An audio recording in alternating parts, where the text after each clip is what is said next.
মৌসুমীর gardening tips চ্যানেলে তোমাদের সবাইকে জানাই স্বাগত। আজকে একটা অন্যরকম ভিডিও এনেছি সেই সমস্ত আমার ভিউয়ার্সদের জন্য যারা কিনা টাকার জন্য চিন্তা করে করে গাছ করতে পারছেন না বা জায়গার অভাবে গাছ করতে পারছেন না। আজকের পুরো ভিডিওটা দেখলে আশা করি এইগুলো নিয়ে আর কোনো কনফিউশন থাকবে না, কারণ আমি অতি সহজ এবং সরলভাবে পুরো ব্যাপারটা তোমাদের সাথে শেয়ার করব। তো প্রথমেই দেখতে পাচ্ছ যে এক গাদা গাছ নিয়ে আজকে আমি বসে পড়েছি, কিন্তু এই গাছগুলো আমি কোথা থেকে পেলাম বা কিভাবে বা জোগাড় করলাম সবটাই থাকবে ভিডিওতে। তার মধ্যেই বলি যে যদি চ্যানেলটাকে এখনো সাবস্ক্রাইব না করে থাকো, এক্ষুনি চ্যানেলটাকে সাবস্ক্রাইব করে অল বাটনে ক্লিক করে রাখো, তাহলে সব নোটিফিকেশন পেয়ে যায়। আর হ্যাঁ, এই সাবস্ক্রাইব করতে কিন্তু কোনো পয়সা লাগে না, এইটা শুধুমাত্র নোটিফিকেশনটা পাওয়ার জন্যই সাবস্ক্রাইব করতে হয়। আর এই চ্যানেলটা ছাড়াও রয়েছে আমার মৌসুমিজ ডায়েরি অ্যান্ড ব্লগ, যেটাতে আমি আমার সমস্ত রকম আমার ইনফরমেশান যা যা টপিক নিয়ে হতে পারে আমি সেটার মধ্যে শেয়ার করি। ট্রাভেল ব্লগ, রান্না, রেসিপি সব কিছু থাকে।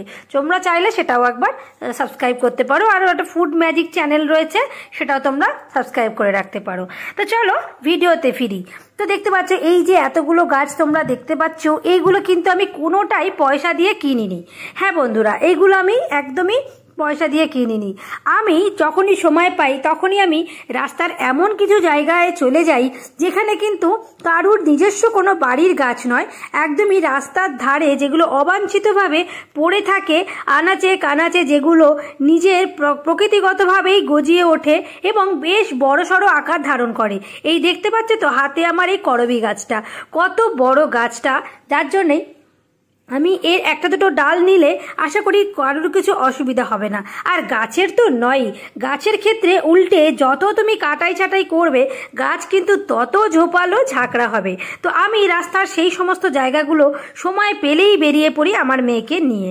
সেটা কোথায় না, সেটা রাস্তার এমন জায়গা যেখানে ধরো কারুর নিজস্ব কোনো বাড়ি নয়, নিজস্ব কোনো পার্সোনাল বাগান নয়, কিংবা নিজস্ব কোনো গাছ নয় যেটাতে আমি গাছের ডাল ভাঙলে বা গাছের ডাল নিলে কোনো বাড়ির কর্ত্রী এসে চেঁচামেচি না করে। তো সেই জন্য আমি এমন জায়গাতেই চলে যাই যেখান থেকে রাস্তার ধারে আমি যত ইচ্ছা ডাল সংগ্রহ করতে পারি। আর সেখান থেকে আমি আজকে এতগুলো ডাল সংগ্রহ করেছি।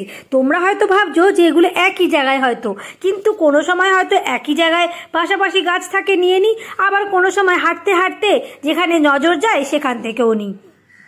তো এখানে দেখো আমি কত ধরনের গাছ নিয়েছি। প্রথমে যেটা আমি হাতে কাটিং করে করে জলের মধ্যে রাখছি দেখতে পাচ্ছ, ওটা হচ্ছে করবী গাছ।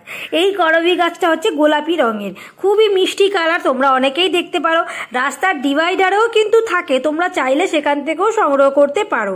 তবে হ্যাঁ, রাস্তার এমন জায়গায় থেকে নিও না যেখানে কিন্তু ডিভাইডারে বা রাস্তার এমন কোনো প্রশাসনিক ভবনের সামনে যেখানে কিনা সিসিটিভি ক্যামেরা রয়েছে, সেখান থেকে কিন্তু ভুলেও তোমরা এইসব কাজ করো না, তাহলে কিন্তু মার একটাও মাটিতে পড়বে না এবং তোমাকে কিন্তু নিয়ে চলে যেতে পারে সেই সমস্ত জেলে পর্যন্ত। তো সেই জন্য আমি এইসব জায়গা থেকে অবশ্য দূরেই থাকি। তো এখন এই যে দেখতে পাচ্ছ আমার এই সামনে কতগুলো এই পিঙ্ক কালার বা বেগুনি কালারের যেগুলো রয়েছে সেগুলো হচ্ছে পার্পেল হার্ট কালার গাছ। তো এই পার্পেল হার্ট গাছ কিন্তু খুব সুন্দর একটা অর্নামেন্টাল গাছ। এটা কিন্তু যেখানটা তুমি করবে সেখান থেকে কিন্তু ক্রমে আস্তে আস্তে কিন্তু অনেক জায়গাটা ছড়িয়ে যায়, এটা বিস্তরণ করে ফেলে। তারপরেও রয়েছে এখানে জবা গাছের ডাল রয়েছে, আছে আমার এখানে টগর গাছের ডাল, হ্যাঁ কিছু কিছু গাছ যেগুলো, আর অনেকগুলো আমি নর্দমার ধার থেকে তুলসী গাছও নিয়ে এসছি। এই তুলসী গাছের চারা কিন্তু তোমরা দেখতে পাবে আগেও আমি কিন্তু এখানে বুনেছি। তো এই তুলসী গাছগুলো যতবারই আমি যেখান থেকেই পাই না কারো রাস্তার ধারে, সেখান থেকেই আমি কিন্তু এনে আমার টবে স্থান দিই।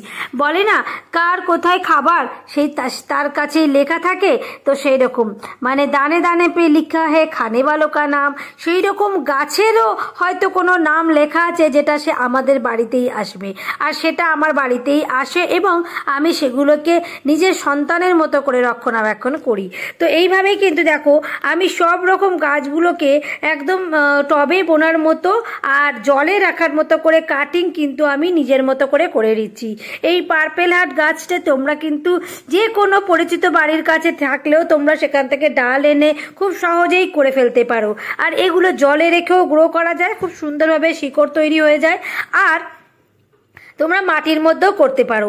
পরে অবশ্য আমি এই ভিডিওগুলো আলাদা করে দিয়ে দেব। তবে এখানে কাটাই ছাটাই করবার সময় মাথায় রাখতে হবে গাছের ডালগুলো যেন খুব বড় বড় না থাকে, মোটামুটি একটুখানি 6-7 ইঞ্চি মতো করে হলেও হবে, বা আমি যেরকম সাইজগুলো করছি সেটা তোমরা দেখে নিতে পারো। তো এইভাবে কিন্তু জলের মধ্যে রাখছি।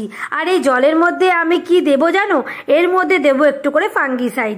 তোমাদের কাছে ফাঙ্গিসাইড না থাকলে তোমরা দিয়ে দিতে পারো এখানে হলুদ বা অ্যালোভেরা জেল দিতে পারো, কিংবা দারচিনি গুঁড়োও দিতে পারো, যাতে কি না যেখান থেকেই গাছের ডালটা ভেঙে আনি সেখানে যাতে কোনো রকম তারা যাতে শক না পায়। যেহেতু মাদার ট্রি থেকে গাছটাকে আমি কেটে আনছি বা ভেঙে ডালটা নিয়ে আসছি, সেক্ষেত্রে গাছের তো একটা শক লাগে, গাছ একটু ক্ষতিগ্রস্ত হয়। তো সেই জন্য সেই গাছের ডালগুলোকে আমি টবে প্রতিস্থাপন করার আগে বা জলে বাঁচাবার আগে আমি যে মগগুলোর মধ্যে জল নিয়েছি তার মধ্যে একটু করে ফাঙ্গিসাইড আমি দিয়ে দিচ্ছি, যাতে গাছগুলো শক থেকেও বেরিয়ে যায় আর কোনো রকম ফাঙ্গাসের অ্যাটাকও না হয়।